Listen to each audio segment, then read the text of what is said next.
রাতে একজন যুবক ঘুমিয়েছিল। হঠাৎ তার ঘর নূরের আলোতে ভরে গেল। ভয়ে সে জিজ্ঞেস করল, আপনি কে? সামনে দাঁড়ানো ব্যক্তি বললেন, আমি মৃত্যুর ফেরেশতা, আজ তোমাকে নিতে এসেছি। যুবক কাঁদতে কাঁদতে বলল, আমি এখন মরতে চাই মা, আমার তো আরো অনেক সময় বাকি। ফেরেশতা উত্তরে বললেন, তোমার নির্ধারিত সময় শেষ হয়েছে, যদি কোনো শেষ ইচ্ছা থাকে আমাকে বলো। যুবক বলল, আমাকে প্রচুর খাবার আর টাকা ভর্তি একটি ব্যাগ দিন।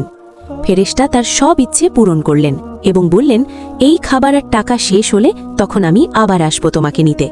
এই কথা বলেই ফেরেশতা অদৃশ্য হয়ে গেলেন। যুবক খুশি হয়ে বসেছিল। ঠিক তখন দরজায় একজন ভিক্ষুক এলো। সে বলল, ভাই, আমি খুব ক্ষুধার্ত, খাবার পাবো কি?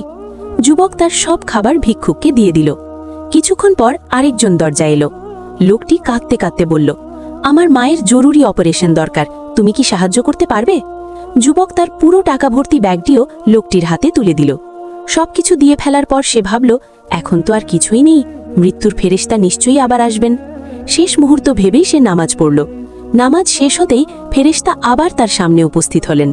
যুবক ভয়ে বলল, আমি প্রস্তুত, এখন চাইলে আমাকে নিয়ে যেতে পারেন।